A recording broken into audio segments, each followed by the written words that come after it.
Hello and welcome back to the channel where Jesus is King and God gets all the glory. I want to get on here because I'm learning about transactional relationships, and I wanted to give you an example. Okay.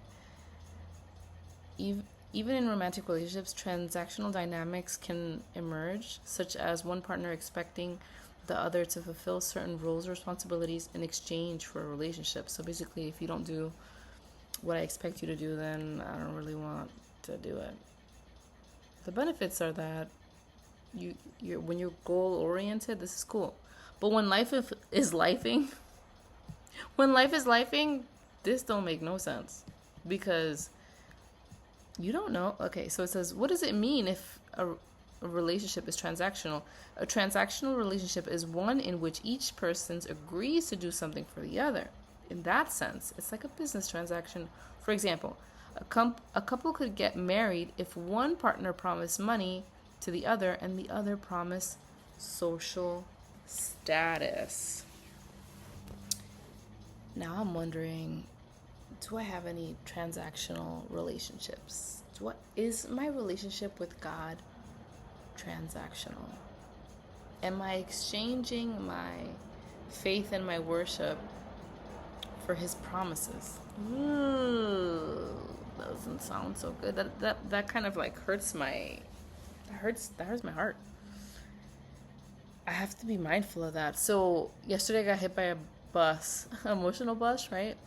But then I was thinking about Elijah and I did a little reading, not like full on Bible study, a little reading.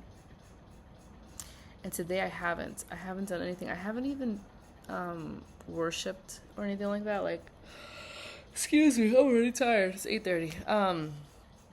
I haven't really praised him or worshiped him. I'm talking to him and I'm like, I trust you. I believe in you. I trust you, Lord. I trust you. I trust you. I'm so worried that my relationship with God has been transactional. I don't think so. I don't know, Lord, if it's true. Like, fix my heart. There are also some types of situations where even if a relationship is transactional and it could potentially be a goal of yours, right? If you don't have the tools to sustain what you want, then you're probably not gonna, if you have it, you're probably not gonna keep it, right? So I was thinking about this today, about Tinder and how Tinder has changed their marketing. And the marketing is like, before it was like, hook up, no strings attached, whatever. Who cares? And now it's like, you could get married if you meet, you can meet your husband on Tinder, or there are relationships start here every day. But you know what's so crazy? As someone who was on Tinder when it started, is that as soon as I met people, these are just people that are too afraid to say that they wanted to be in a relationship. That was it. That was the only difference. It was the only thing. It was like the pressure was off on the date because there was no commitment, but everyone in some degree or level wanted a commitment. And I was like, this is just dating. This just seems like dating nowadays. And so there's this point where you know what you want, and then you realize there are going to have to be changes to sustain what you want. And that's uncomfortable. Change is uncomfortable. Growth is uncomfortable. And getting rid of friends, getting rid of patterns, getting rid of thought processes, getting rid of trauma and pain and blah, blah. That's uncomfortable. But how much more uncomfortable is it to know that you want something and you're not putting the effort behind it to get it, not even taking a step? So some people are like, oh, I'm not going to get married because 50% of marriages end in divorce. So basically you're saying is you're not going to get married because it might or might not work. What? How about you take a class or start therapy and start seeing what in your family didn't work in the marriages so that you can get ahead of it or become more self-aware or read. I don't know. No, I'm not going to do it because it might fail. So now you're abandoning yourself again. Here's a dream of something that you want, and you're doing nothing to get closer to it. So I'll take me for an example. I want to be in the best shape of my life in my 40s. Not that I've been, but it could be better. So if I want to be in the best shape of my life, eating junk and smoking cigarettes is not the way to get there. I don't think that's going to work. So the first couple of days are going to suck because I have to make choices based off what I want, even though I can't see what I want. Even though I can't, I don't even know what that looks like, really. Like, I don't know what my body's going to look like at 40. I mean, so far so good, but, I don't know. Will it take more? Do I need to exercise more? Do I need to do more? I don't know. But at least I'm going to start by not having McDonald's once a week.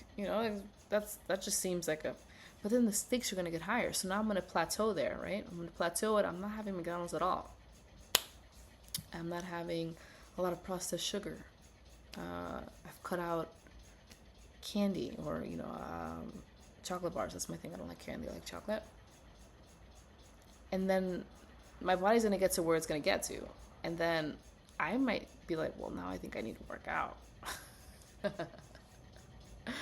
It's going to cost you something. Anything you want that's worth having is going to cost you something. Even this relationship with God. I'm watching videos of people who are like, when God's about to exalt you, he humbles you. Yeah, I feel the humbling part. But I also feel the part where I don't want this relationship to be transactional. I want to get close to you because I feel you. Yesterday I felt them, like, heavy. Today I don't feel them as much. And I'm like, okay, I know you're there. I know you're still there, but I'm good, though, because I'm not in pain. He didn't, leave me in pain, right? He was like, girl, honey, I'm going to rest. And I'm like my husband, right? I got to go to work. I got to go work on some things. But you're going to rest. And when I come back, everything's going to make sense. Just chill. And I'm like, okay. I read a Bible verse today. A Bible verse. I didn't read a story. I read a Bible verse, and it's, thou art my hiding place and my shield. I hope in thy word. Psalms 119, 114. And I do. So what am I doing while I'm waiting? I should be worshiping, I guess. But the worship this morning was that I intentionally started my day off with God. I was like, hold on. I'm gonna take a moment. I was just still for a moment, and I'm like, okay, I would love to do laundry. Check. Get my decaf coffee. Amazing. And just speak over my day. And I did that. And if that's all I have today, then I have to show myself the grace to know that that's all I got. Like, I'm not going to be fake and say, well, if I pray more, you're going to show up quicker. I don't want you to show up. I want to feel you. Like, I want to feel you. And I think the feeling part isn't always this goosebumps and the song makes you cry. I think sometimes it's like, let's just do life together. This is a marriage now. I'm married to Jesus. Let's do life together. You got to make some changes. You can't hang out with those people. You can't go out and drink, right? You can't escape. Like, that's not going to work. Where I'm taking you, that doesn't make sense. And you know that. So the fact that you're not going is a form of worship because you're honoring me. Okay, cool. I haven't smoked today at all. I haven't ran out to get fast food, although I really want to. I have some lamb chops, though, and I'll probably just do that. But see what I mean? Like, it changes. We're at another level now. It's not just read, and study. It's like, well, now I got to put things into practice. Now I got to stay true to what I want, because this is what I want. I want to get closer to you. I want to trust you more. That when things aren't ideal and when I'm being stripped of friendships and more friendships and situations and resources, I'm like, okay, well, it's not going to always be perfect. That doesn't mean I'm going to give up. That doesn't mean I'm going to say, well, and self-sabotage and just be like, well, now I'm going to go drinking. And no, let's stick with it. It doesn't have to be this marathon every day. I don't think that's even sustainable.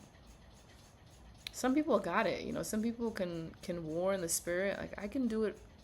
I can do it, but sometimes I'm just a human being that needs to feel and lay and do very little. So yeah, show yourself some grace. Honor God in other ways, in the small ways, in the big ways, in the small ways. The fact that I'm not cursing people out. You know what I mean. Jesus loves you. I love you. Bye.